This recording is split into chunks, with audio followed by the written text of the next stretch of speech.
أعوذ بالله من الشيطان الرجيم بسم الله الرحمن الرحيم إن الحمد لله نحمده ونستعينه ونستغفره ونعوذ بالله من شرور أنفسنا ومن سيئات أعمالنا من يهده الله فلا مضل له ومن يضلل فلا هادي له وأشهد أن لا إله إلا الله وحده لا شريك له وأشهد أن محمدا عبده ورسوله رب اشرح لي صدري ويسر لي أمري واحلل عقدة من لساني يفقهوا قولي ربنا زدنا علما اللهم فقهنا في الدين اللهم فقهنا في الدين اللهم فقهنا في الدين பிஸ்மில்லாஹிர் ரஹ்மானிர் ரஹீம் இன்ஷா அல்லாஹ். இன்னைக்கு நம்ம சூரா அல் ஆதியாத்ல 5வது வசனத்துல இருந்து அதனுடைய இறுதி வசனம் வரைக்கும் உள்ள விளக்கத்தை நம்ம பார்க்க போறோம் இன்ஷா அல்லாஹ்.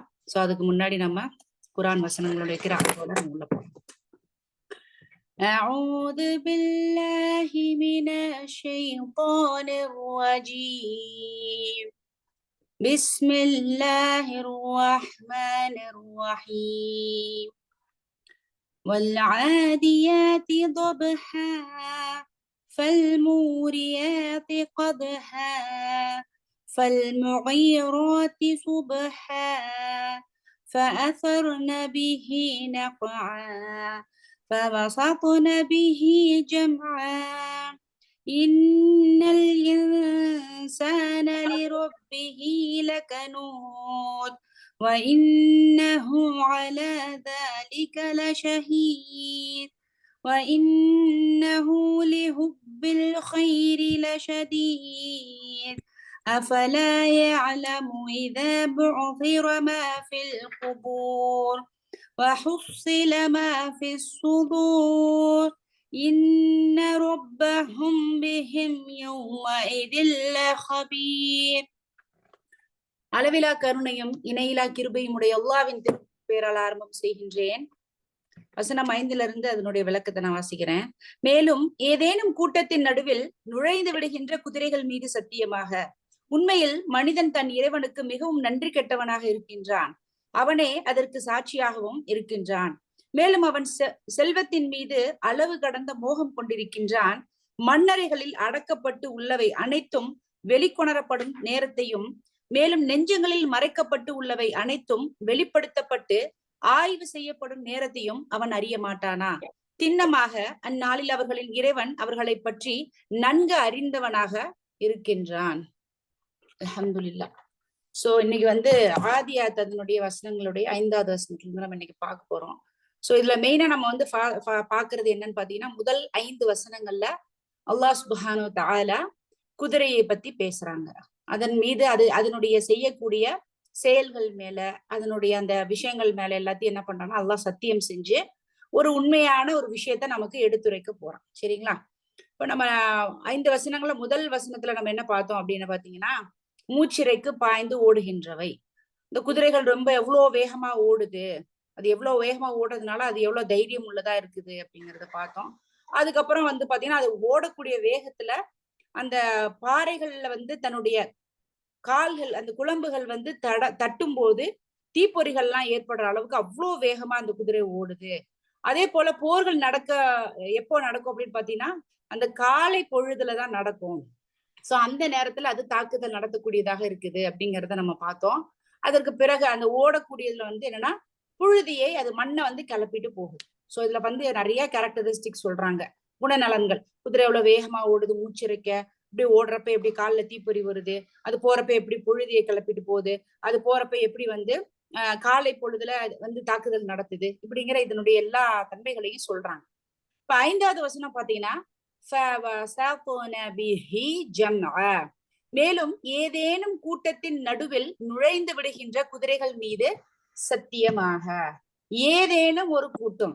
இப்ப நம்ம இந்த இடத்துல நம்ம லாஸ்ட் கிளாஸ்ல பாக்குறப்ப என்ன பார்த்தோம்?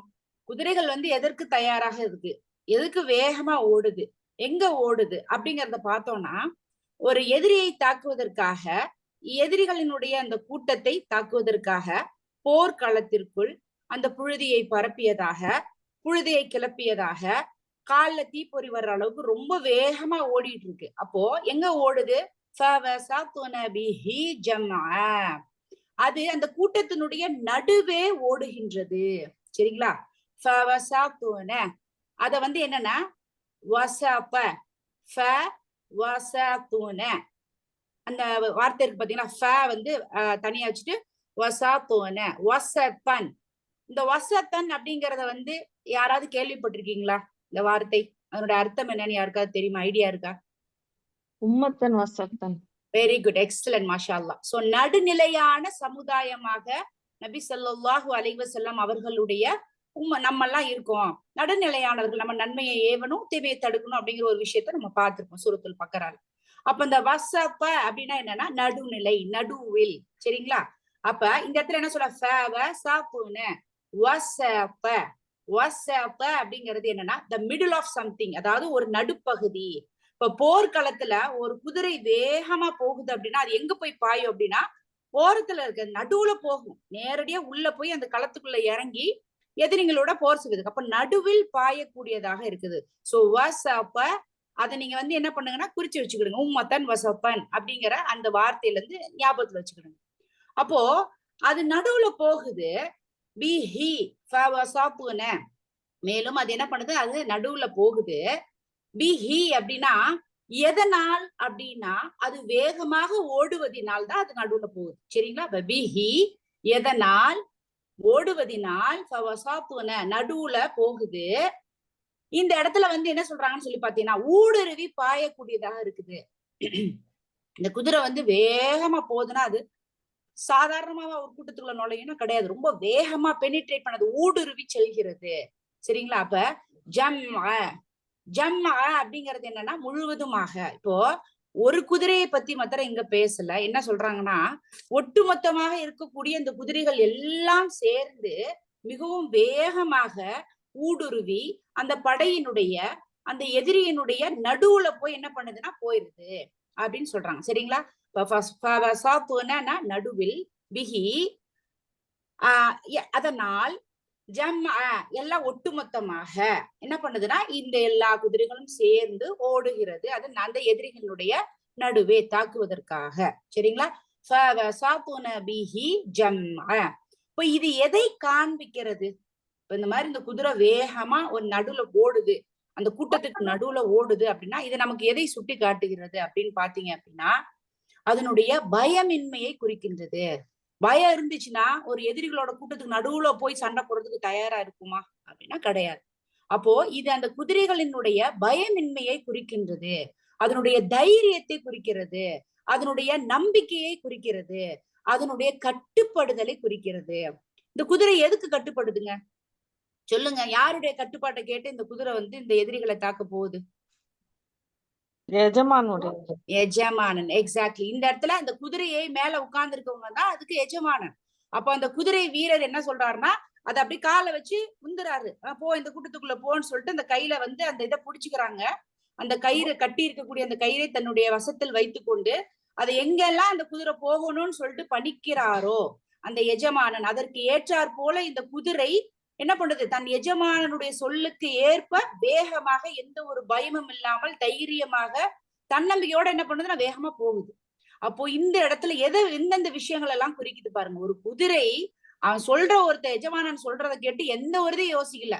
நீ என்ன சொல்றியோ அதை நான் கேட்கிறேன். அப்போ காலை பொழுதில் தன்னுடைய எஜமானன் இந்த எதிரிகளை நோக்கி இந்த கூட்டத்தின் நடுவே நீ பாய்ந்து செல் என்கின்ற அந்த ஒரு பணிதலை கேட்டு அந்த குதிரைகள் அனைத்தும் அந்த கூட்டத்தின் நடுவே என்ன பண்ணுதுன்னா வேகமாக மூச்சிறைக்க தீப்பொறி பரம்ப புழுதிகள் கிளம்ப என்ன பண்ணுது, பாய்ந்து ஊடுருவி நடுவில் செல்கிறது.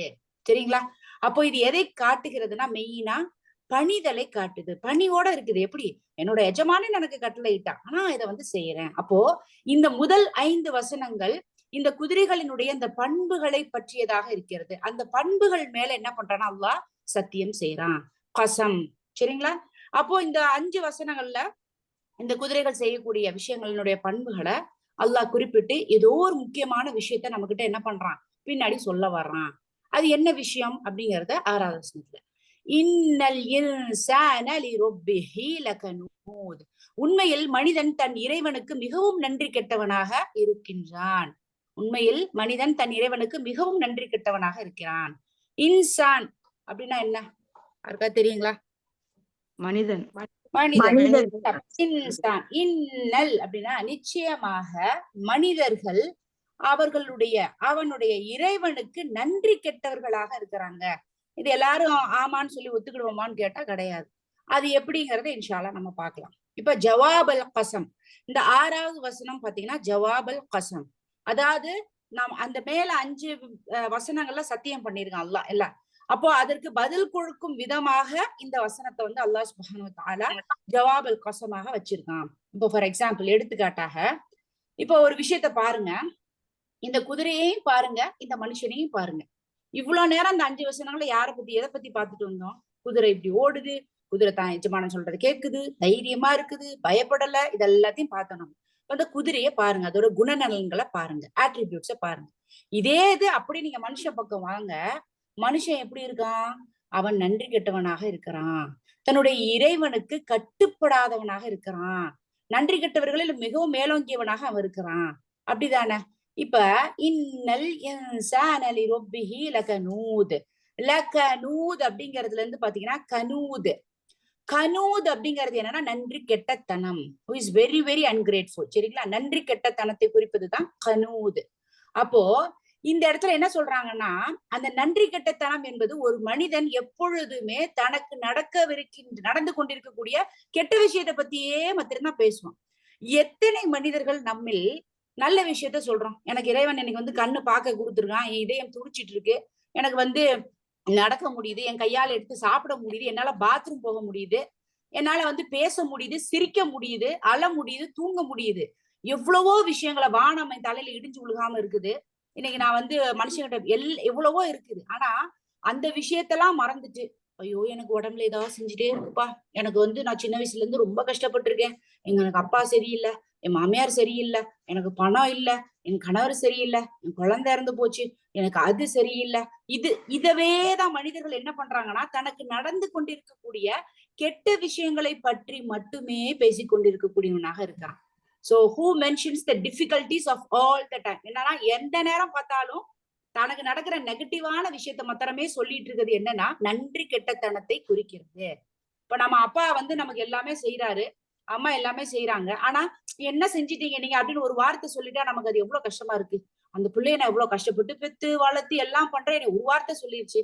அப்போ நம்மளை வந்து படைத்து நமக்கு தேவையான எல்லா வானம் பூமி எல்லாத்தையும் மழையில இருந்து எல்லாத்தையும் கொடுக்குறான் இறைவன். உடம்புல இருக்கக்கூடிய செல்களை நினைச்சு பார்த்தா கூட அது நம்ம யோசிக்கிறதுக்கு நன்றி சொல்றது கூட நேரம் கிடையாது. அதெல்லாம் மறந்துட்டு, அது அப்படிப்பா, இது குறைப்பா, என் பிள்ளை மார்க் கம்மியா வாங்கிச்சுப்பா, என் பிள்ளை சொன்னபடி, நல்லா பாருங்களேன், யாருக்கிட்ட குறைப்ப, நல்லா இருக்கீங்களான்னு கேட்டா என்ன சொல்றோம்? இருக்கேன்பா, ஏன் கேக்குறீங்க, ஒரே பிரச்சனையா இருக்கு, ஒரே கஷ்டமா இருக்கு. அப்ப இது என்னன்னா நன்றி கெட்டத்தனத்தை குறிக்கிறது. அல்லாஹ் அதை விரும்பக்கூடியவனாக இல்லை. தனக்கு எவ்வளவு இருந்தாலும் அதையெல்லாம் விட்டு விட்டு அல்ஹம்துலில்லாஹ், இன்னைக்கு வந்து எனக்கு உடம்புல எவ்வளவு நோய்கள் இருந்தாலும் இன்னைக்கு நான் நடமாடுறேன், இன்னைக்கு நான் ஒரு மத்த மனுஷங்களை மாதிரி போய் பெட்லயே இருந்து ட்ரிப்ஸ் போட்டு மருத்து மாத்திரையில வந்து யாருக்கிட்ட பேச முடியாத அளவுக்கு இல்ல. நோய் நொடிகள் இருந்தால் அல்லாஹ் எனக்கு இன்னொரு புறம் ஒரு அருளை தந்து கொண்டே இருக்கிறான். அப்போ அந்த நோய்களை மட்டுமே, அந்த கவலைகளை மட்டுமே, அந்த கெட்ட விஷயங்களை மட்டுமே குறிப்பிட்டு கொண்டே இருப்பது என்பது என்னன்னு பாத்தீங்க அப்படின்னா நன்றி கெட்ட தனத்தை குறிக்கக்கூடியதாக இருக்குது. சோ இந்த வசனத்திலிருந்து நாம் தெரிந்து கொள்ள வேண்டியது, மனிதன் நன்றி கெட்டவனாக இருக்கின்றான் என்று அல்லாஹ் இந்த வசனத்தில் கூறியபடி நான் வாழ்கிறேனா அப்படிங்கிற ஒரு சுய பரிசோதனைய இன்னைக்கு நம்ம எல்லாரும் பண்ண போறோம். சரிங்களா? நான் இன்னைக்கு போய் முடிச்சதுக்கு பிறகு நோட் எடுத்துக்கிடுங்க, ஒரு பேனா எடுத்துக்கிடுங்க. ஓகே, நான் நல்ல விஷயங்களை மாத்திரம் பேசுறேனா அப்படிங்கிற ஒரு விஷயம். இது வந்து கனூத் அப்படிங்கிற அந்த கூட்டத்தில் உள்ளவனாக நான் ஒருவன் இருக்கிறேனா அப்படிங்கறத நம்ம பார்க்கணும். சரிங்களா? அதே போல அல்லாஹ் சுப்ஹானஹு வ தஆலா நமக்கு எவ்வளவோ அருட்கொடைகளை கொடுத்திருக்கான். நான் ஏற்கனவே சொன்ன மாதிரி இன்னைக்கு சாப்பிடுற சாப்பாடுல இருந்து, பேசுற பேச்சுல இருந்து, எதுவா இருந்தாலும் இன்னைக்கு ஒரு மனுஷனா நடமாடுற அளவுக்கு இருக்கும். படுத்த படுக்கையா இல்லைல்ல, பாத்ரூம் போக முடியாம இன்னைக்கு எத்தனை பேர் வந்து கிட்னி ஃபெயிலியர் ஆயிருது, போக முடியாம போய் பிளட் எல்லாம் மாத்திட்டு வராங்க. எவ்வளவு விஷயங்கள் இருக்கு. அப்ப அடுத்தவங்க நமக்கு கீழே இருக்கக்கூடிய மனிதர்களை நாம் பார்க்கக்கூடியவர்களாக இருக்கணும். சோ நன்றி கெட்ட மனிதர்களில் நாம் ஒருவராக இருக்கக்கூடாது. இப்போ நமக்கு நடந்திருக்கக்கூடிய நல்ல விஷயங்களை பற்றி, அல்லாஹ் நமக்கு கொடுத்திருக்கக்கூடிய நல்ல அமல்கள் நியமத்துகளை பத்தி தான் நம்ம என்ன பண்ணணும், பேசணும். அதுவும் அல்லாஹ்வுக்கு நன்றி செலுத்தக்கூடிய ஒரு வகையில வந்து சேரும் அப்படிங்கிற ஒரு விஷயம் சொல்லப்படுகிறது. சரிங்களா? அப்போ கனூத் அப்படின்னா அதுக்கு என்ன அர்த்தம் சொல்றாங்கன்னா, கனூதுங்கிறது வந்து ஒரு நிலம். அந்த நிலத்துல நீ வந்து விதை போடுவ, தண்ணி ஊத்துவ, மண்ணு போடுவ, எல்லாமே அதுக்கு தேவையானது அந்த உரத்துல இருந்து எல்லாம் போடுவ. ஆனா அந்த நிலம் வந்து எந்த ஒரு ஒரு ப்ராடக்டையுமே கொடுக்காது, எந்த ஒரு விளைச்சலையுமே கொடுக்காது. நீ அதுக்கு தேவையான எல்லாத்தையும் போட்டு ஆனா எந்த ஒரு விளைச்சலையுமே கொடுக்காது. அது தனக்கு அந்த மண்ணு வந்து எல்லாத்தையும் எடுத்துக்கிடும், ஆனா திருப்பி எதையுமே கொடுக்காது. புரியுதுங்களா? கனூத் அப்படிங்கிறதுக்கு அது அர்த்தம் அதுதான். அந்த இதுக்கு தேவையான தண்ணி, மண்ணு, விதை, வெயில் வெளிச்சம் எல்லாமே எடுத்துக்கிடுது. ஆனா திரும்பவும் அது மகசூல் எந்த ஒரு விளைச்சலையும் தருவது கிடையாது. அதே போன்று மனிதர்களாகிய பலர் என்ன பண்றாங்கன்னா, அல்லாவிடம் இருக்கக்கூடிய எல்லா அருட்கொடைகளையும் பெற்றுக்கொள்றாங்க. தூக்கத்திலிருந்து, உணவிலிருந்து, தனக்கு தேவையான ஆரோக்கியத்திலிருந்து எல்லாத்தையும் பெற்றுக்கொண்டவர்களாக இருந்தும் அவர்கள் திரும்பி செலுத்துவதில்லை. எதை? நன்றியை. என் இறைவனை படைச்சிருக்கான், ஆனா 5 நேரம் தொழுவது இன்னைக்கு ரொம்ப பாரமா இருக்கு. ஆனா இறைவனவே எல்லா நேரங்களையும் நினைவு கூறக்கூட சொல்லி அல்லாஹ் சொல்றான் நமக்கு. அப்ப நம்ம எந்த நிலையில இருக்கிறோம் சரிங்களா? இப்ப கனூத் என்கின்ற அந்த கூட்டத்தில் உள்ளவர்களாக நாம் இருக்கக்கூடாது அப்படிங்கிற ஒரு உறுதிமொழியை இன்ஷா அல்லாஹ் நம்ம எடுத்து அதற்கான முயற்சிகளை நம்ம மேற்கொள்ளணும். சரிங்களா? அதே போல கனூத் அப்படிங்கிறதுக்கு அர்த்தம் வந்து கஃபூர். கஃபூர் அப்படிங்கிறது என்னன்னா மிகவும் நன்றி கெட்டத்தனம். சரிங்களா? அது வந்து அல்லாவுக்கு நன்றி செலுத்தாமல் இருப்பது, அல்லாஹ் அவனுக்கு கொடுத்திருக்கக்கூடிய அருட்படைகளை மறுப்பது. இன்னல் இன்சான லிரப்பிஹி லகனூத். ஹசன் அல் பஸ்ரி ரஹ்மஹுல்லா அவங்க சொல்றாங்க, தன்னுடைய இறைவனை நோக்கி எப்பொழுதுமே நெகட்டிவா, அதாவது தப்பான ஒரு விஷயத்திலேயே வந்து பார்த்துட்டு இருக்கான். எப்படி அப்படின்னு சொல்லி பாத்தீங்கன்னா, தனக்கு நடந்திருக்கக்கூடிய சோகங்கள் கஷ்டங்களை பத்தி மாத்திரமே தான் அவன் நினைச்சிட்டு இருப்பான். முடிஞ்சு போயிருக்கும், அது ஒரு 10 வருஷத்துக்கு முன்னாடி நடந்திருக்கும். இல்ல எனக்கு வாழ்க்கை இப்படிதான் ஆயிப்போச்சு, இல்ல என் பிள்ளை சரியில்லை, இல்ல என் வீட்டுக்காரர் சரியில்லை, இல்ல என் மனைவி சரியில்லை, மாமனார் சரியில்லை, மாமியார் சரியில்லை, ஏதோ ஒண்ணு நடந்துருச்சு, அத நடக்கணும்னு இறைவன் நாடிட்டான். ஆனாலும் அதை பற்றின அந்த கெட்ட விஷயங்களை பற்றியே தன்னுடைய மனதில் அசை போட்டு கொண்டிருப்பது. இன்னைக்கு சொல்லணும்னா ஓவர் திங்கிங். இன்னைக்கு நம்ம நிறைய பேர் பாத்தீங்கன்னு வச்சுக்கோங்களேன், தூக்கம் இருக்காது. ஏன்னா ஐயோ இப்படி நடந்துருச்சே, இவங்க இப்படி பண்ணிட்டாங்களே, இவங்க பேசிட்டாங்களே, இப்படி கஷ்டம், இத பத்தியே நினைச்சிட்டே இருக்கும். ஏன்? இறைவன் எனக்கு ஒண்ணு நாடிட்டான். அதுல அவன் என்னை படைத்த இறைவன் என்னை எப்படி வைக்கணுங்கிறது தெரியும், என்ன சோதிக்கிறான். அப்போ இந்த ஈமான், இந்த நம்பிக்கை என்பது நம்முடைய மனதில் இருந்தது என்றால் இது கஷ்டம் இல்ல, என்னோட இறைவன் கொடுத்திருக்கான், அவனுக்கு தெரியும் இது எப்படி அப்படின்னா அந்த ஓவர் திங்கிங், அதிகப்படியான யோசனை இருக்காது. ஆனா இன்னைக்கு எல்லாருமே என்ன பண்றான்? ஓவர் திங்கிங் தான். யோசிக்காத மனிதர்கள் எத்தனை பேர் இருக்கும் இன்னைக்கு? எத்தனை பேர் தூக்கம் வராம இருக்கும்?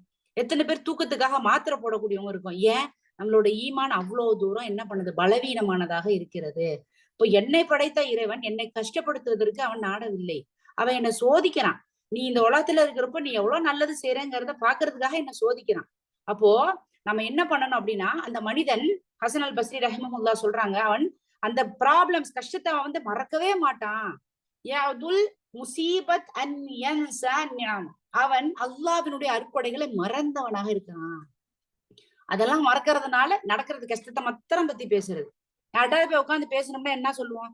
ஐயோ ஏன் கேக்குறீங்க, இப்படி அப்படி அது இது, இதை பத்தி மாத்திரம் அல்ஹம்துலில்லாஹ்ப்பா நல்லா இருக்கேன், சந்தோஷமா, அல்லாஹ் கண் குளிர்ச்சியா எனக்கு பிள்ளை கொடுத்துரும். அது சரியில்லைன்னா என்னப்பா, அந்த இந்த பக்கம் எனக்கு நல்லா இருக்குல்ல, அல்ஹம்துலில்லாஹ். நான் மத்தவங்கள மாதிரி இல்லாம இல்ல, இவ்வளவு பேர் கேன்சர்ல இறந்து போறாங்க, இவ்வளவு பேர் வந்து என்னென்னமோ நோய் வர்றாங்க, பேரே தெரியாத நோய் வர்றாங்க இன்னைக்கு. ஆனா அல்லாஹ் எனக்கு எவ்வளவு கொடுத்துருக்கான். அப்ப அததான் நபி ஸல்லல்லாஹு அலைஹி வஸல்லம் அவங்க என்ன சொல்றாங்க, உனக்கு மேல இருக்கவங்கள நீ பாக்காத, உனக்கு கீழே இருக்கவங்கள பாரு. அப்பதான் நமக்கு தெரியும் அல்ஹம்துலில்லாஹ். அவன் கால் இல்லாம இருக்கான், அவன் அவன் பிச்சை எடுக்கிறான், அவன் வந்து எவ்வளவு கஷ்டப்படுறான், அல்லாஹ் என்ன எப்படி வச்சிருக்கான். நமக்கு கீழே இருக்கிறவங்களதான் நம்ம என்ன பண்ணணுமே தவிர பார்க்கணுமே தவிர, நமக்கு மேல் இருப்பவர்களை என்றும் நம்ம என்ன பண்ணக்கூடாது? பார்க்க கூடாது.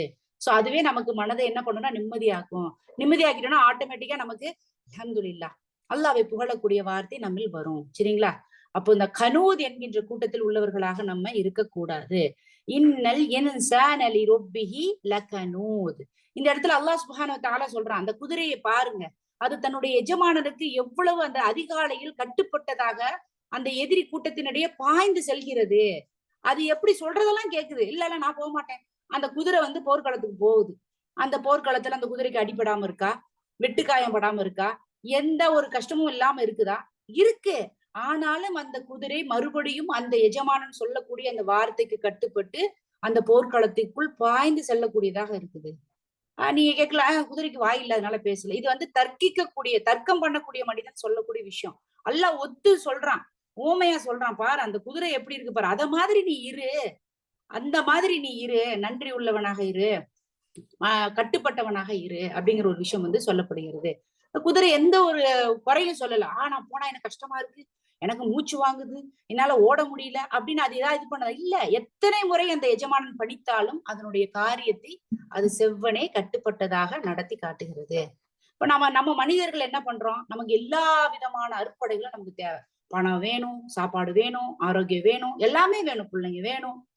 எந்த ஒரு குறை இருக்க கூடாது. ஏதாவது ஒரு விஷயத்துல லைட்டா இப்படின்னு நடந்துருச்சு, குறை நடந்துருச்சுன்னா அப்படியே நம்ம என்ன பண்ணோம், உடனே அப்படியே மனசு உடைஞ்சு போயிருவோம். ஏன் நமக்கு எல்லாம் எவ்வளவோ கொடுத்துருக்கான், ஏன் அதெல்லாம் நினைக்க மாட்டேங்கிறோம்? நீங்க வசதியாவே இருந்துட்டு இருக்கோம், திடீர்னு ஏதோ ஒரு லாஸ், கொஞ்சம் ஏழையா போயிடும். ஐயோ இங்க பாரு இவ்வளவு நல்லா இருந்தேன் இப்படி அப்படின்னு உடனே ஏன் அப்செட் ஆகுறோம்? அல்ஹம்துலில்லாஹ் இத்தனை வருஷம் நல்லா இருந்தேனே. எத்தனையோ நபிமார்களுடைய வரலாற்று அல்லாஹ் சுப்ஹானஹு வ தஆலா நமக்கு எடுத்து சொல்றான். எதுக்கு?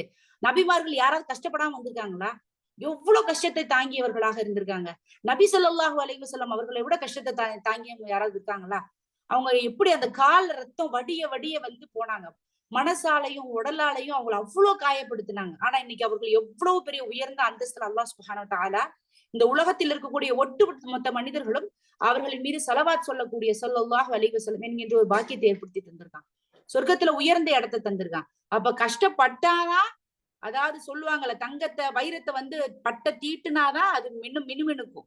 ஒண்ணுமே கஷ்டமே அனுபவிக்காம இருக்கக்கூடிய மனிதன் என்றுமே சுவையை உணர முடியாது அப்படிங்கிற ஒரு விஷயத்த இந்த இடத்துல நம்ம என்ன பண்ணா தெரிந்து கொள்ள வேண்டும். குதிரைகள் எவ்வளவுதான் கஷ்டத்தை கண்டாலும் காயங்கள் ஏற்பட்டாலும் தன்னுடைய எஜமானனுக்கு எவ்வாறு கட்டுப்படுகிறதோ அதே போல அல்லாஹ் நம்மை படைத்து பரிபாலிக்கக்கூடிய அந்த இறைவனின் மீது முழுமையான நம்பிக்கை வைத்து நமக்கு ஏதேனும் கஷ்டங்கள் வந்தா அதை அல்லாஹ் நம்மை சோதிப்பதற்காக என்பதை உணர்ந்து நம்ம என்ன பண்ணணும், அவனுக்கு நன்றி செலுத்தக்கூடியவர்களாக இருக்க வேண்டும். இன்னல் இன்சான லிரப்பிஹி லகனூத். இந்த குதிரைகள் ரொம்ப எஃபர்ட் போடுது, பயங்கர எஃபர்ட் போடுது, அதுக்கு அதனுடைய சக்திக்கு மீறி எஃபர்ட் போடுது இல்லைங்களா? சோ அதே போல நம்மளும் இருக்கணும் அப்படிங்கிற ஒரு விஷயத்த நம்ம தெரிந்து கொள்ள வேண்டும். அடுத்து பாத்தீங்க அப்படின்னா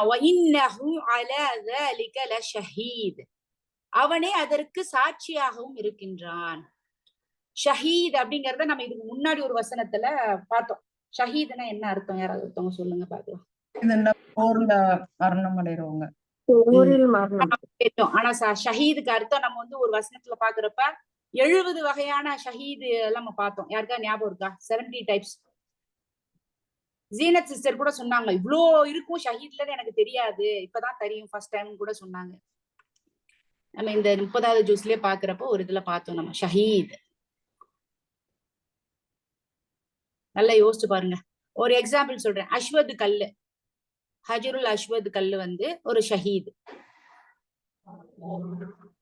குர்ஆன் பகரக்கூடியது.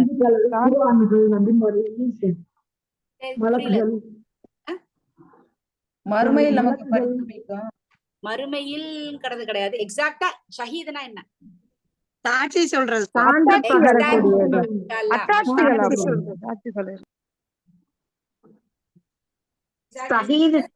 சாட்சி சொல்லக்கூடியது. பார்த்த ஞாபகம் இருக்குங்களா? 70 வகையான விஷயங்கள் நமக்கு சாட்சி சொல்லு. என்னென்ன? ஓகே, இதுல நம்ம பார்த்த இது வரைக்கும் பார்த்ததுல நமக்கு என்னென்னலாம் நமக்கு எதிராகவோ இல்ல நமக்கு சாதகமாகவோ சாட்சி சொல்லக்கூடியது என்ன சொல்லுங்க? பூமி வந்து நமக்கு எக்ஸாக்ட்லி, மாஷா அல்லாஹ். பூமி நமக்கு எதிராக சாட்சி சொல்லு, இல்ல நமக்கு சாதகமா சொல்லு. வேற? சூரா முல்க். ஓகே. நம்மளுடைய உடல் கை கால், நம்ம கை காலுமே வாய் பேசும்.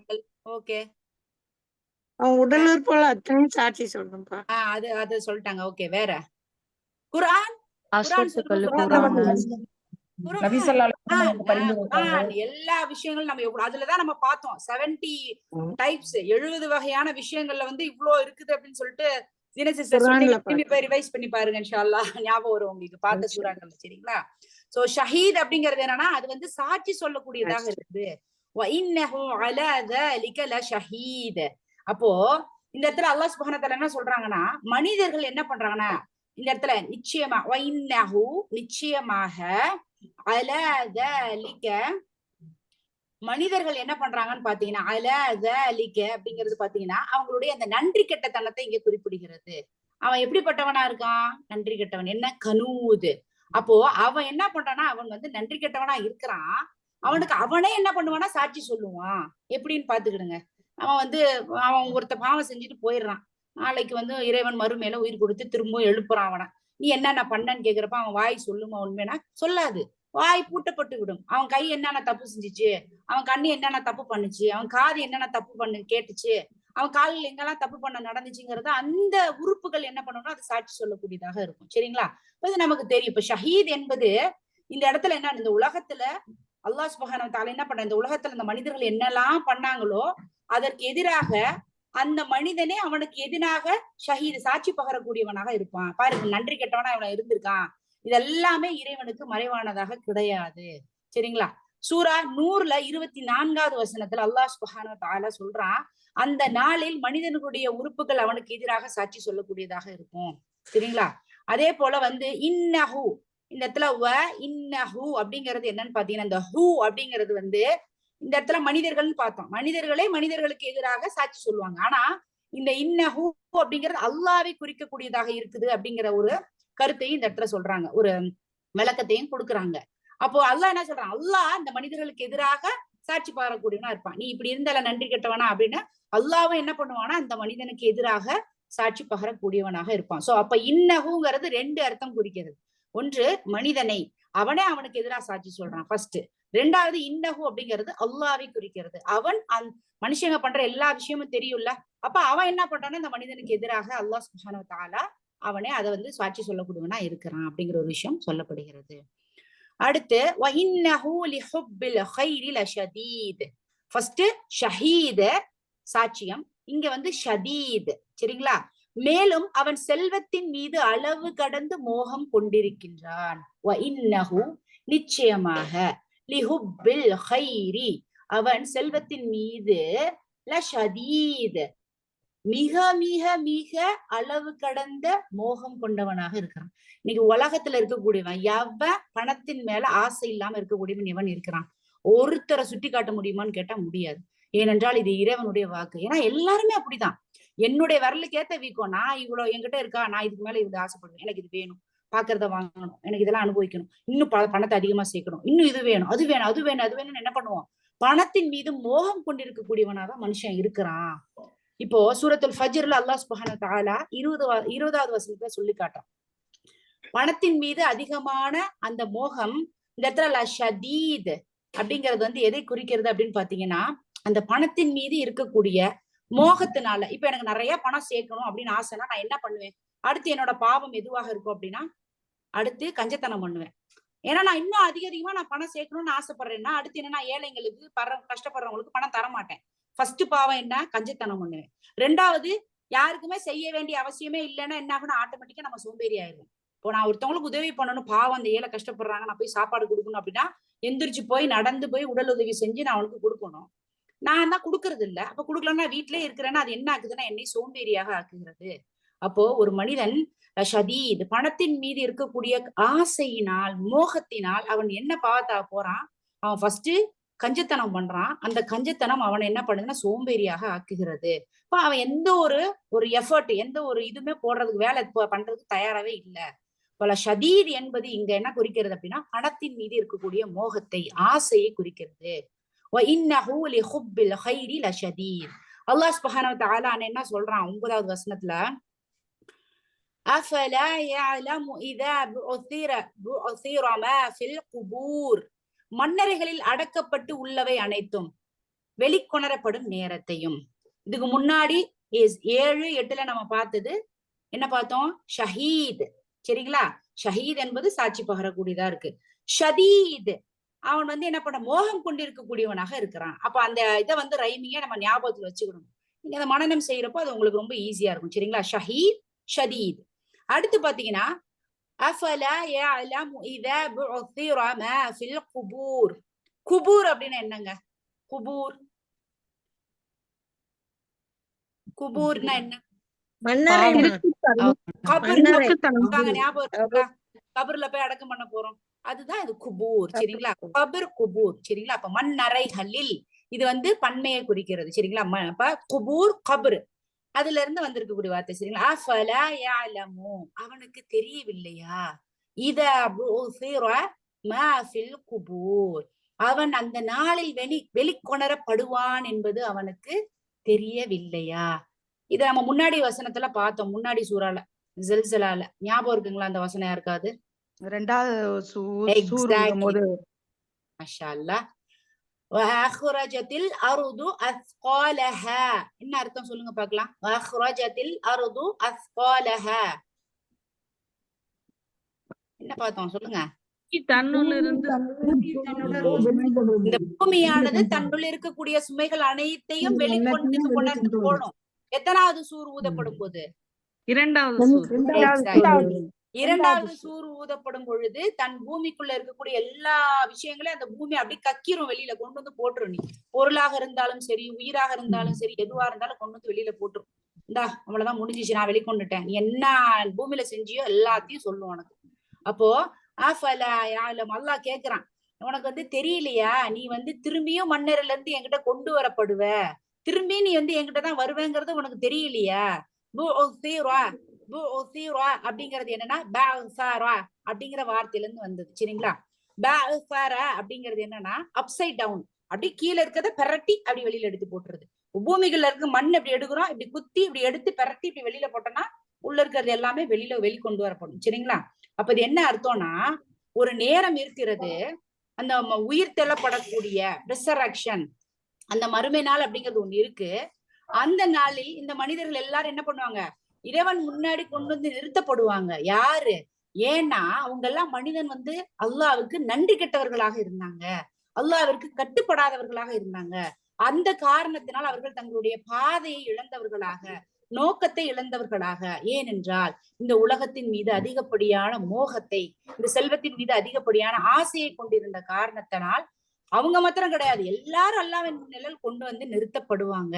இது உனக்கு தெரியலையா அப்படின்னு கேக்குறான். இது எவ்வளவு ஒரு பயமுறுத்தக்கூடிய ஒரு வசனம். அஃபலா யஅலமு இதா புஸிர மா ஃபில் குபூர். பஅஸர, திரும்பி கொண்டு வந்து நம்மள போட்டுரும் அல்லாஹ், அவன்கிட்ட தான் நம்ம போறோம் அப்படிங்கிற ஒரு விஷயத்த சொல்றான். அப்ப கஞ்சத்தனம் பண்ற நீ வந்து அதுக்கப்புறம் சோம்பேறியா இருக்கிற, அல்லாஹ்வுக்கு நன்றி கெட்டவனா இருக்கிற, செல்வத்தின் மீது அளவு கடந்த மோகம் கொண்டவனா இருக்கிற, இது எல்லாத்தையும் அல்லாஹ் சொல்றான். திரும்பி நீ என்கிட்டதான் வரப்போற, நீயே இவ்வளவு இது பண்றியே, உனக்கு கொஞ்சம் கூட பயம் இல்லையா? இப்ப வந்து எவ்வளவு ஒரு பயமுறுத்தக்கூடிய ஒரு துணியில வந்து இது இருக்கிறது அப்படிங்கிறத நம்ம பரிசீலனை பண்ணணும். இந்த வசனத்தை நம்ம படிக்கும் போது என்ன பண்ணணும் அப்படின்னா, சிஸ்டர் எல்லாம் மியூட் பண்ணிக்கிடுங்க இன்ஷா அல்லாஹ். அடுத்து பாத்தீங்கன்னா வஹுஃஸில மா ஃபிஸ் சுதூர். சுதூர்னா என்ன சிஸ்டர் சொல்லுங்க பார்க்கலாம். சுதூர், சதுர், உள்ளம், நெஞ்சம். ஓகே, உள்ளம். அது வந்து நமக்கு வந்து நெஞ்சம் அப்படிங்கறதா சொல்லுவாங்க. நிறைய பேர் எங்க வீட்டுல எல்லாம் இந்த டேர்ம் யூஸ் பண்ணாங்க. சதுரம் துடிக்குது, யாருக்காவது நம்ம தெரிஞ்சவங்களுக்கு இதாயிருச்சு அப்படின்னா, என்னோட சதுரம் துடிக்குது அப்படின்னா என்னுடைய இதயம், என்னுடைய அந்த ஒரு பகுதி, இதயத்தினுடைய ஒரு பகுதியை தான் சொல்லுவாங்க. அப்ப சதுரம்னா சுதூர், சதுர் அப்படின்னா நெஞ்சங்கள். சரிங்களா? ஹார்ட் இல்ல எண்ணங்கள் எதுவா வேணா வச்சுக்கலாம். அப்போ மேலும் நெஞ்சங்களில் மறைக்கப்பட்டு உள்ளவை அனைத்தும் வெளிப்படுத்தப்பட்டு ஆய்வு செய்யப்படும் நேரத்தையும் அவன் அறிய மாட்டானா? சுப்ஹானல்லாஹ். நம்ம செஞ்சிருக்க விஷயத்தான் வந்து இந்த பூமி நமக்கு எதிராக சொல்லுது. நான் நடந்து போய் இந்த இடத்துல பாவம் செஞ்சேன், கை சொல்லுது, நம்மளுடைய கண்கள் சொல்லுது, காதுகள் சொல்லுது. ஓகே, ஆனா உள்ளத்துல நீ என்ன நினைச்சிருக்க, நீ என்னத்தை உள்ள மறைச்சு வச்சிருக்கங்கிறத முதற்கொண்டு அல்லாஹ் அறியக்கூடியவனாக இருக்கிறான். அப்படிங்கிற ஒரு விஷயம் எவ்வளவு ஒரு பயம் கொடுத்தது நமக்கு. நம்ம வெளியில வந்து எல்லாருக்கிட்டையும் நல்லவங்களா பேசிடுறோம். ஆனா அப்படி நான் வந்து ரொம்ப நல்ல இபாதத் பண்ணி நான் தொழுதுட்டு நான் நல்லது செய்யறேன்னு சொல்லிட்டு பண்ணிட்டு உள்ளுக்குள்ள போய் வஞ்சக எண்ணத்தோட எனக்கு பிடிக்கவே இல்லை, என்ன பண்றது, இந்த மனுஷங்கிட்ட கெட்ட பேர் வாங்க வேண்டியதா இருக்குன்னு சொல்லக்கூடிய மனிதர்கள் எத்தனை பேர் இருக்காங்க. அந்த எண்ணங்களையும் அல்லாஹ் ஆராயக்கூடியவனா இருக்கிறான் அப்படிங்கிற ஒரு விஷயம் சொல்லப்படுகிறது. உங்களுடைய உள்ளத்தில் மறைத்து வைத்திருக்கக்கூடிய அந்த விஷயங்களையும் அந்த மறுமை நாளின் பொழுது அல்லாஹ் சுப்ஹானஹு வ தஆலா அறியக்கூடியவனா இருக்கிறான். இப்ப அறியாம இருக்கிறானா? கிடையாது. அவன் வந்து எல்லாத்தையும் அறிந்தவன், எல்லா நிலைகளிலும் எல்லா நேரங்களிலும் அறியக்கூடியவனா இருக்கிறான். ஆனால் வெளிக்கொண்டு வரப்படும் நாள் அப்படின்னா அந்த அல்லாஹ்வின் முன்னாடி இருக்கக்கூடிய அந்த நாள்ல. இப்ப மாஃபிஸ் சுதூர், சுதூர் என்பது இதயத்தில், சதுர். சரிங்களா? அதுக்கப்புறம் ஹுஸ்ஸில, ஹுஸ்ஸில அப்படிங்கிறது என்னன்னா தஹ்சீல் அப்படிங்கிறதுல இருந்து வந்தது. சரிங்களா? ஹுஸ்ஸில, ஹுஸ்ஸில மாஃபிஸ் சுதூர். சுதூர் என்பது இதயம், ஃபீஇல் இதயத்தில் உள்ளது. ஹுஸ்ஸில அப்படிங்கிறது என்னன்னா மஜ்ஜைன்னு சொல்லுவோம்ல. இப்ப எலும்பு எடுத்துக்கிட்டோம்னு வச்சுக்கிடுங்களேன், எலும்புக்குள்ள வந்து இருக்கக்கூடியத மஜ்ஜை, த போன் மேரோ அப்படின்னு சொல்லுவாங்க இங்கிலீஷ்ல பாத்தீங்கன்னா. எல்லாருக்கும் தெரியுங்களா மஜ்ஜைனா என்னன்னு தெரியுங்களாங்க? எலும்புக்குள்ள இருக்கக்கூடிய மஜ்ஜை தெரியும்.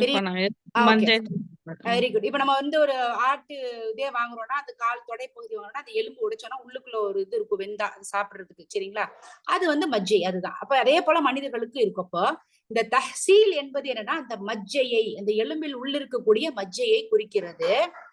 அது என்னன்னு பாத்தீங்கன்னா அந்த எலும்பை வந்து அப்படி ஓபன் பண்ணிட்டோம்னா அதை ஈஸியா அப்படி ஸ்கிரேப் பண்ணி ஒரு ஸ்பூனை வச்சு அந்த உள்ள இருக்கக்கூடிய அந்த மஜ்ஜை அப்படி இப்படி ஸ்பூனை வச்சு அப்படி வலிச்சு எடுத்துடலாம். அது ரொம்ப ஈஸி கிடையாது இல்லைங்களா? அது எவ்வளவு ஈஸியா எடுக்கலாம். சாப்பிட்டு வெந்துருச்சு இல்ல சும்மாவே எடுக்கணும்னா கூட அது ரொம்ப அப்படியே வளவளப்பா ரொம்ப மெதுவாக இருக்கக்கூடிய ஒரு விஷயம். அந்த மஜ்ஜையை நம்ம ஈஸியா எடுத்துடலாம். அதே போல ஒரு ஷெல்லுக்குள்ள ஒரு ஓட்டுக்குள்ள இருக்கக்கூடிய ஒரு விதையோ வந்து வெளியில எடுக்கிறதுங்கிறது ரொம்ப ஈஸியான விஷயம். சோ தஹ்சீல் என்பது என்னன்னா உள்ள ஆழமாக மறைந்து இருக்கக்கூடிய ஒரு விஷயத்த ரொம்ப ஈஸியா வெளியில கொண்டு வர்றது. இப்போ அல்லாஹ் எப்படிப்பட்டவனா இருக்கிறான்னு பாருங்க. தஹ்சீல் அதாவது என்னன்னா வஹுஸ்ஸில மா ஃபிஸ் சுதூர், உன்னுடைய இதயத்தில் உன்னுடைய நெஞ்சங்களில் நீ என்னத்தெல்லாம் மறைச்சு வச்சிருக்கியோ அதை எப்படி எடுக்கிறான் வெளியிலன்னு பாத்தீங்கன்னா ஹுஸ்ஸில, ரொம்ப ஈஸியா நீ உள்ள மறைச்சு வச்சிருந்தாலும் கஷ்டத்துக்குள்ள மறைச்சு அல்லாஹ் சுப்ஹானஹு வ தஆலா ஈஸியா வெளியில எடுத்துறான். ஹுஸ்ஸில தஹ்சீல், எப்படி எலும்பில் இருக்கக்கூடிய மஜ்ஜையை நம்ம ஈஸியா வந்து அதை வந்து வலித்து எடுக்கலாமோ அதே போல ஒரு ஓட்டில் இருக்கக்கூடிய விதை எப்படி உடைச்சு ரொம்ப ஈஸியா வெளியில எடுக்கலாமோ அதே போல மனிதர்களுடைய உள்ளத்தில் இருக்கக்கூடிய விஷயங்களையும் அவன் வெளிக்கொண்டு வரக்கூடியவனாக அறியக்கூடியவனாக இருக்கிறான், சரிங்களா? அப்போ எல்லாத்தையும் எல்லாம் கொண்டு வந்துருவான். இல்ல நம்ம மனசுக்குள்ள ஈமான் தான் நம்ம வச்சிருக்கோமா, இல்ல குஃபுர் இருக்கா, இல்ல அல்லாஹ்வுக்கு பயப்படுறோமா, இல்ல நமக்கு நம்பிக்கை இருக்கா, இல்ல எனக்கு வந்து நல்ல விதமான வந்து எண்ணங்கள் இருக்கா, இல்ல கெட்ட விதமான எண்ணங்களா, இல்ல நல்ல உணர்வுகள் இருக்கா, இல்ல கெட்ட உணர்வுகள் இருக்குதா, இது எல்லாமே தன்னுடைய இதயத்தில் இருக்கக்கூடிய விஷயங்களை, சுதூரில் இருக்கக்கூடிய விஷயங்களை அல்லாஹ் தஹ்சீல் ஹுஸ்ஸில வெளிக்கொண்டு வரக்கூடியவனாக இருக்கிறான். அப்ப இந்த இடத்துல முன்னாடி வசனத்துல என்ன பார்த்தோம் நம்ம அப்படின்னு பாத்தீங்கன்னா குபூர், கபரில் இருக்கக்கூடியதை அல்லாஹ் வெளிக்கொணரக்கூடியவனாக இருக்கிறான். அதே போல சுதூர், நம்மளுடைய நெஞ்சுகளில் இருக்கக்கூடியதையும் வெளிக்கொணரக்கூடியவனாக இருக்கிறான். அப்போ நம்ம மண்ணுக்குள்ள போனாலும் நம்ம கண்டிப்பா வெளிக்கொணரப்பட்டு விடுவோம். மனசுக்குள்ள மறைச்சு வச்சாலும் அது வெளிக்கொண்டு வரப்படும். அப்ப நம்ம என்ன பண்ணணும், எங்க போனாலும் ஓடுனாலும் ஒளிஞ்சாலும் நம்மளால தப்பிக்க முடியாது. அதனால இருக்கக்கூடிய இந்த வாழ்க்கையை சரியான முறையில் பயன்படுத்தி கொண்டு நன்மையை செய்வதற்கான வழிவகைகளை நம்ம என்ன பண்ணணும், தேடிக்கொள்ளணும். நீ எப்படி போனாலும் முடியாது, எந்த மாதிரி பண்ணாலும் முடியாது. அப்போ அல்லாஹ்வினுடைய அந்த தக்குவா என்பது நமக்கு நிச்சயமா இருக்கணும். இந்த வசனங்களின் மூலமாக அல்லாஹ் சுப்ஹானஹு வ தஆலா நமக்கு புரிதலை கொடுக்கணும். அடுத்து பாத்தீங்க அப்படின்னா 11வது வசனத்துல இன்ன ரொப்பஹும் பிஹிம் யௌமஇதின்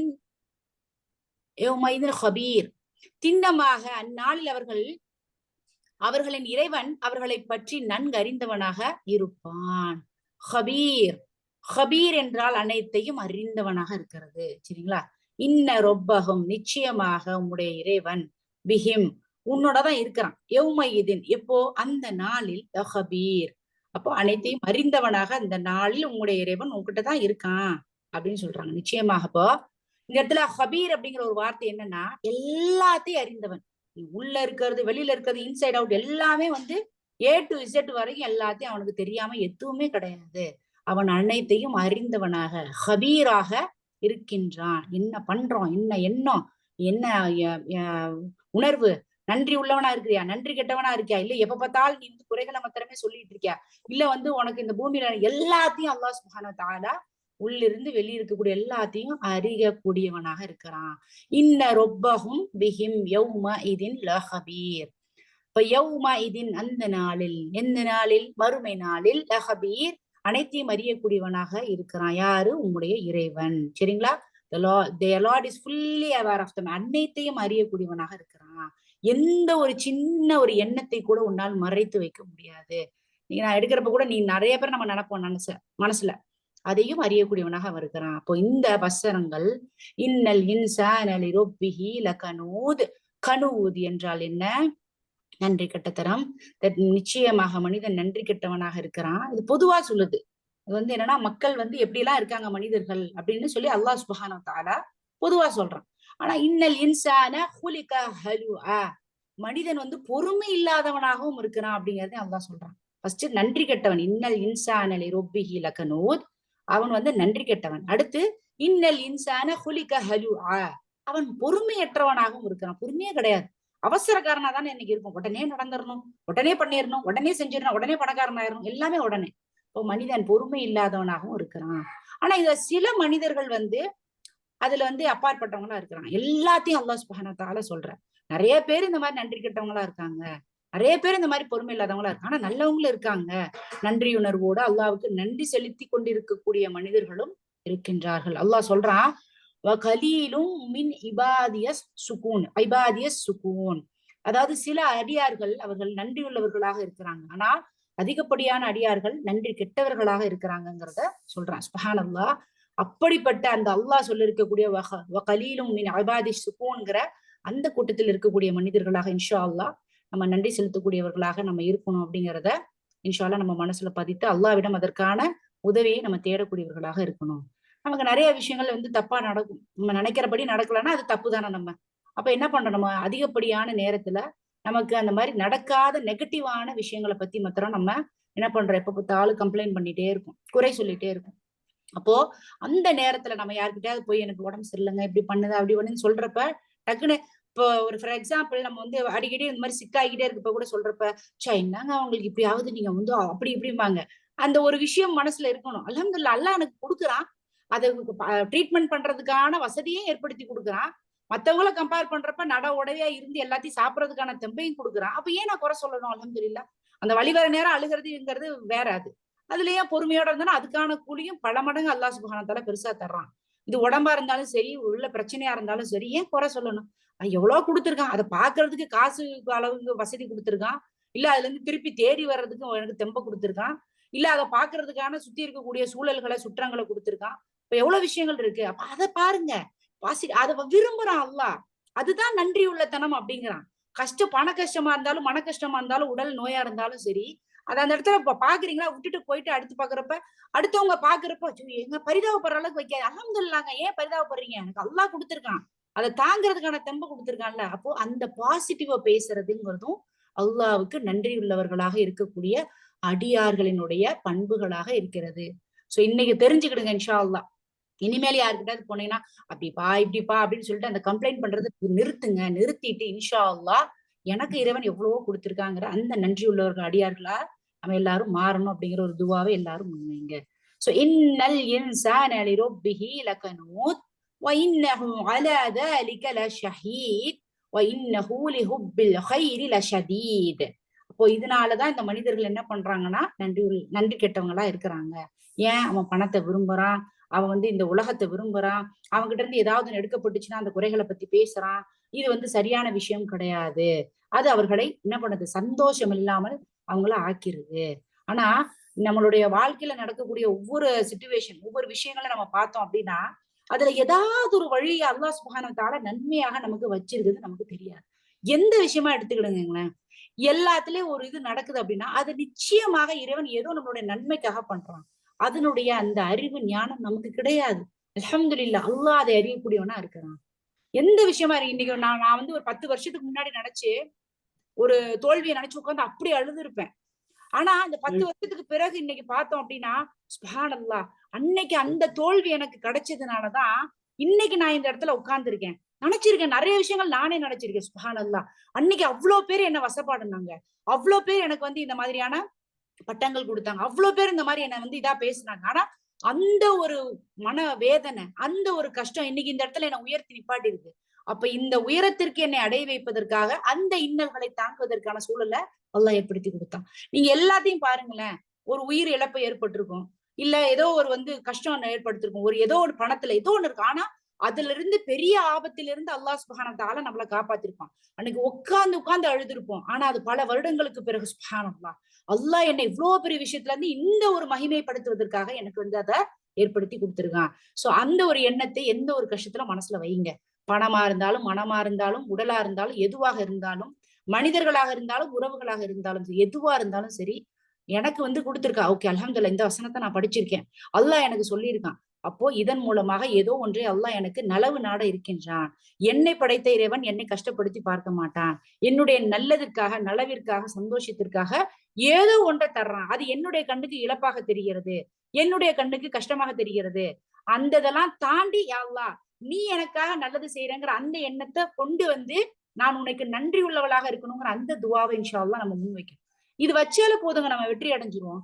அல்லாஹ் விரும்பக்கூடியது அவனுக்கு நன்றி செலுத்துங்க, அவனை நினைவு கூறுங்க, அவனை புகழுங்க அப்படிங்கிறது தானே. அந்த நோக்கத்திற்காக தான் நம்ம படைச்சிருக்கான். எந்த ஒரு கஷ்டம் வந்தாலும் இனிமேல் நம்ம எல்லாரும் சொல்ல வேண்டியது, என்னுடைய இறைவன் என்னுடைய நல்லதற்காக நலவிற்காக இந்த ஒரு சூழலை, கஷ்டம்னு கூட சொல்ல, இந்த ஒரு சூழலை ஏற்படுத்தியிருக்கான். இதுல இருந்து வெளிவருவதற்கான சக்தியை கூறுற அல்லாஹ், இதுல இருந்து வெளிவந்த பிறகு அந்த வரக்கூடிய அந்த நலவை எனக்கு இப்பவே சுவைக்கக்கூடிய மனதை ஈமான குர்ரா அல்லாங்கிற துவாவை இன்ஷா அல்லாஹ் கேட்போம். இதுவே நம்மளுடைய வெற்றிக்கு, இம்மை மற்றும் மறுமை வெற்றிக்கான ஒரு வழிவகையை ஏற்படுத்தி தரும் அப்படிங்கிறத நம்ம இன்ஷா அல்லாஹ் உணரக்கூடிய பாக்கியசாலிகளாக எல்லாம் வல்ல அல்லாஹ் சுப்ஹானஹு வ தஆலா நம் அனைவரையும் ஆக்கி அருள் புரியட்டும். வ இன்னஹு லிஹுப்பில் கைரி லஷதீத்.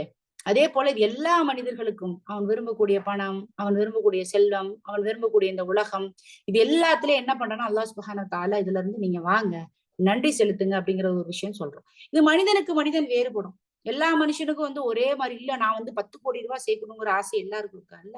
1 லட்சம் ரூபாய் சேர்க்கணுங்கிற ஆசை ஒருத்தருக்கு இருக்கும், ஒருத்தனுக்கு 5 கோடி, ஒருத்தனுக்கு 10 கோடி. அந்த மாதிரி மனிதனுக்கு அவனுடைய ஆசைகள் என்பது வேறுபடும். அப்ப அதுக்கு தகுந்த மாதிரி அவன் இறைவனுக்கு நன்றி செலுத்துறானா இல்லையா அப்படிங்கிற ஒரு விஷயம் இங்கு சொல்லி காட்டப்படுகிறது. அப்போ ஒரு விஷயத்தை குறித்து நீ நிராசை அடைந்த, ஏன் இப்படி நடக்குது, எனக்கு வை மீ, அந்த ஒரு கேள்வி நிறைய பேர் கேட்பாங்க. நிறைய பேர் கஷ்டம் வர்றப்ப இல்ல மவுத்து வீட்டுல எல்லாம் நீங்க போய் பாருங்களேன், சொல்ற ஏய் எனக்கு மாத்திரம் இப்படி சோதனை நடக்குது. ஏன்னா மத்தவங்க வீட்டுல போய் நம்ம யார் வீட்லயும் பார்த்திருக்க மாட்டோம். அல்லாஹ் அக்பர், அல்லாஹ் ஆலம், பார்த்திருக்க மாட்டோம். ஆனா நம்ம சொல்றது என்ன தெரியுமா, எனக்கு மாத்திரம் ஏன் அல்லாஹ் இவ்வளவு நோயை கொடுக்கணும், எனக்கு மாத்திரம் ஏன் இந்த கஷ்டத்தை கொடுக்கணும், எனக்கு வை மீ அப்படிங்கிற வார்த்தை நம்ம வாழ்ந்து வர்றதுக்கு நமக்கு அருகதையே கிடையாதுங்க. நம்மள நீ பாருங்க, அந்த ஜூஸ் அம்மால நம்ம பிகினில இருந்து நபாசூர்ல இருந்து பாருங்க, அல்லாஹ் என்னென்னத்தை அருள் கூட நமக்கு கொடுத்துருக்கான். அந்த பூமியில போற விதையை நினைச்சு பாருங்க, எப்படிங்க வருது அது. அதுல அல்லாஹ் எவ்வளவு பண்படுத்தி அது தேவையானதா, சாப்பிடுறதா, சுவையானதா, பயனுள்ளதா தர்றான். இல்லைன்னா என்ன பண்ண முடியும் நம்ம நினைச்சு பாருங்க. எல்லாமே நம்ம கைக்கு வந்துருது, அதனால நம்ம அதை நினைச்சு பாக்குறது இல்ல. ஈஸியா வந்துருது, காசு கொடுத்தா வந்துருது, அந்த அரிசி வந்துருது, நெல் வந்துருது, காசு கொடுத்தா எல்லாமே வந்துருது, காய்கறிகள் வந்துருது. எப்படி வருதுங்கிறத, அது எதுவுமே இல்லாம இருந்தா அந்த காசை வச்சு உன்னால வாங்க முடியல நிலை வந்தா எப்படி இருக்கும். சோ அதனால அந்த மாதிரி உள்ள ஆராய்ந்து ஆழ்ந்து யோசிக்கக்கூடியவர்களாக நம்ம இருக்கணும் அப்படிங்கிற ஒரு விஷயத்த நம்ம இந்த இடத்துல என்ன பண்ணணும்னா தெரிந்து கொள்ள வேண்டும். இப்போ எது நமக்கு நன்றி கெட்ட தனத்துக்கு இழுத்து செல்கிறது அப்படின்னா, ஒரு பணத்தின் மீது இருக்கக்கூடிய மோகம். பணத்தை ஓகே அல்ஹம்துலில்லாஹ் எனக்கு அல்லாஹ் பரக்கத்து குர்ரா அல்லான்னு கேட்கலாம், இந்த பணத்தை உன்னோட வழியில செலவு பண்ணணும்னு கேட்கலாம், என் பிள்ளைகளை நல்லபடியா வைக்கணுங்கிறது கேட்கலாம். ஆனா அதுவே எல்லாமே அப்படிங்கிற அந்த ஒரு விருப்பத்தை கொண்டோம் என்றால் நிச்சயமாக அல்லாஹ்வுக்கு நன்றி கெட்டவர்களாக இருப்போம். அல்லாஹ் திருப்பி நினைவுபடுத்துறான், அஃபலா யஅலமு இதா புத்திர மா ஃபில் குபூர். நான் திருப்பி என்கிட்டதான் நீ வரணும், வெளியே கொண்டு வருவ. அதனால அதை ஞாபகத்துல வச்சுக்கணும். எப்பெல்லாம் ஒரு விஷயத்தின் மேல ஆசை வருதோ இல்ல நிராசை அடைகிறோமோ டக்குன்னு இல்ல நம்ம திருப்பி அல்லாடதான் போகணும், அவனுக்கு தெரியும் அப்படிங்கறத. அவன் தான் ஓனர், அவன் தான் எஜமானன், அவனுக்கு தெரியும் என்னை எப்படி ஆட்டிவி. நம்ம எல்லாம் குதிரைங்க மாதிரிதான், அவன் என்ன சொல்றானோ அதைதான் கேட்கணும். அடிப்படுது, வெட்டுக்காயப்படுது போர்ல, நம்ம போய் அங்க மூச்சு வாங்குது, ரொம்ப கஷ்டப்படுறான், இதெல்லாம் நம்ம சொல்றதுக்கு நமக்கு வேலையே கிடையாது. ஏன் என்ன நிர்வகிக்கக்கூடிய எஜமானனுக்கு என்ன எப்படி வழி நடத்தணுங்கிறது தெரியும்ல. அப்ப நம்ம எந்த குறைகளும் சொல்லக்கூடாது. அந்த குதிரை போல என்ன எஜமானன் சொல்றானோ அதை கேட்கறது மாத்திரம் தான் நம்மளோட வேலை. அதை கேட்டோம் அப்படின்னால அந்த எஜமானன் நம்மளை ரொம்ப சிறப்பா வச்சு பார்த்துக்கணும்.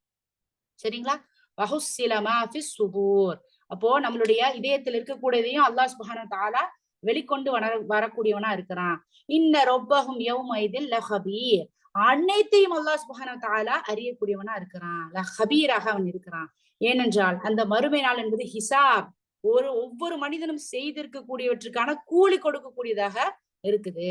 சூரா தாரிக்ல அல்லாஹ் சுப்ஹானஹு வ தஆலா 9வது 10வது வசனத்துல சொல்றான், என்ன ஒவ்வொரு மனிதனின் இதயத்தில் இருக்கக்கூடியதை என்ன பண்றான், அல்லாஹ் ஆராயக்கூடியவனாக இருக்கிறான். அதெல்லாம் நினைச்சு பார்த்தோம்னா அன்னைக்கு உட்கார்ந்து நம்ம வெளியில செஞ்சது வேற, ஆனா படுத்துக்கிட்டே யோசிச்சு பல பல பல சண்டை போடுறோம் பாத்தீங்களா. நம்ம நிறைய துரோகங்கள் அநியாயங்கள் நடந்திருப்போம், அநீதி இழைக்கப்பட்டிருப்போம், நேரடியா பேச மாட்டோம், யாராவது நம்மளை தப்பா சொல்லிடுவாங்கன்னு பேசுவோம். ஆனா மனசுக்குள்ள அப்படி ஒரு போராட்டம் நடக்கும். அவங்கள நான் எனக்கு இந்த வாய்ப்பு கிடைச்சிச்சுன்னா நான் என்ன பண்ணுவேன், ஏது பண்ணுவேன், அவன் நல்லாவே இருக்க கூடாது, சுப்ஹானல்லாஹ், அல்லாஹ் அக்பர், அல்லாஹ் காப்பாத்துட்டோம். இந்த மாதிரி பல எண்ணங்கள் ஓடுது. அதையும் அல்லாஹ் அறியக்கூடியவனா இருக்கிறான் அப்படிங்கறது தெரிஞ்சா அந்த இதயத்தையும் நம்ம என்ன பண்ணலாம், இன்ஷா அல்லாஹ் தூய்மையாக வைத்துக் கொள்ளலாம். அப்போ கட்டுப்படுதல், நன்றியுணர்வோடு இருக்கிறது அப்படிங்கிறது என்னன்னா அல்லாஹ்வுக்கு மிகவும் நெருக்கமாக இருக்கக்கூடிய ஒரு பண்பு. இப்ப நம்ம குர்ஆனை புரிந்து கொண்டோம் என்றால் மிகப்பெரிய கவலைகள் கூட, மிகப்பெரிய பிரச்சனைகள் கூட மிகவும் சிறிதாக தெரியும். நிறைய பேர் இன்னைக்கு நான் எடுத்துக்காட்டா நான் பாக்குறேங்க, புரிதல் இல்ல, தீனோட புரிதல் இல்ல. அல்லாஹும்ம ஃபக்கீஹ்னா ஃபித்தீன் கூட இன்னைக்கு துவா கூட ஒன்று ஆட் பண்ணியிருப்பேன். என்னன்னு பாத்தீங்கன்னா, தீன்ல இருக்கக்கூடிய புரிதலை எனக்கு தாடா அல்லாஹ் சுப்ஹானஹு வ தஆலா அப்படின்னு நம்ம கேட்கிறோம். தீன்ல புரிதலை கூட, தீனை புரிந்து கொண்டோம் என்றாலே எல்லாமே இலகும். இன்னைக்கு வந்து நம்ம நெருங்கியவர்கள் கூட என்ன பண்றாங்கன்னா, நிறைய கஷ்டம் ஏற்படுது அவங்க மேரிட்டல் லைஃப்ல, அதாவது கல்யாண வாழ்க்கையில நிறைய விதமான பிரச்சனைகள் மகள்களுக்கு ஏற்படுது. அவங்க கேட்கிற கேள்வி என்ன தெரியுமா? ஏன் அல்லாஹ் வந்து எங்களுக்கு வந்து இதை கொடுக்கணும், பொண்ணையும் அந்த வாழ்க்கையும் எப்படி கெடுக்கணும்? அப்ப அந்த வார்த்தை அவர்களுடைய வாயிலிருந்து வந்திருக்குன்னா, அந்த இறைவன் அவர்களுக்கு கொடுத்த அருட்கொடைகளை பத்தின அறிவு இல்ல, ஞானம் இல்ல, தீனை பத்தின புரிதல் இல்ல, அதனால குறை சொல்றாங்க. அப்படிப்பட்ட மனிதர்களாக, நன்றி கெட்டவர்களாக நம்ம இருந்து விடக்கூடாது. சோ பெரிய விஷயம் உனக்கு சின்னதா படுதுன்னா அல்ஹம்துலில்லா, அல்ஹம்துலில்லா, அல்லாஹ் நமக்கு புரிதலை தர்றான், நலவை நாடுறான். இல்ல எனக்கு இதுதான் பெருசு. எனக்கு தெரிஞ்ச ஒருத்தவங்க சொன்னாங்க, குழந்தை இல்லாம ரொம்ப நாள் இருந்தாங்க. கவலைப்படாதீங்க, அல்லாஹ் சுப்ஹானஹு வ தஆலா உங்களுக்கு இதை விட இன்னும் மறுமையில தரான். அவங்களுக்கு சொன்ன ஒரே வார்த்தை, எனக்கு மறுமையில எல்லாம் வேணாம், எனக்கு இங்கதான் வேணும், எனக்கு பிள்ளைதான் வேணும். அப்போ அவங்களுடைய அந்த எண்ணத்தை பார்க்கக்கூடியவனா இருக்கு. பிள்ளை வந்துருச்சு அவங்களுக்கு, ஆனா அந்த வார்த்தை வந்து எவ்வளவு பலமானதா இருக்கு. அப்ப அந்த மறுமையை நேசிக்கக்கூடியவர்களாக, அவனுக்கு நன்றி செலுத்தக்கூடியவர்களாக, அவனுடைய திருப்தியை மட்டும் பெறுவதற்காக இந்த உலகத்தில் நம்முடைய செயல்களை செய்யக்கூடியவர்களாக எல்லாம் வல்ல அல்லாஹ் சுப்ஹானஹு வ தஆலா நம் அனைவரையும் ஆக்கி அருள் புரியட்டும். நம்மை படைத்ததற்கான நோக்கத்திற்காக, நோக்கத்தை அறிந்து, தீனை புரிந்து, எந்த ஒரு கஷ்டங்களையும் எதிர்கொள்ளக்கூடிய ஈமானிய பெண்களாகவும், எல்லா நல்ல விஷயங்களையும் எடுத்து சொல்லக்கூடிய ஈமானிய பெண்களாகவும் நம் அனைவரும் இருக்க வேண்டும் என்ற துவாவுடன் இந்த உரையை முடித்துக் கொள்கிறேன். ஆமீன் யா ரப்பல் ஆலமீன். சுப்ஹானல்லாஹி பிஹம்திஹி, சுப்ஹானக்கல்லாஹும்ம பிஹம்திக், அஷ்ஹது அன் லா இலாஹா இல்லா அன்த அஸ்தக்ஃபிருக வ அத்தூபு இலைக். அஸ்ஸலாமு அலைக்கும் வரஹ்மத்துல்லாஹி வபரகாத்துஹு.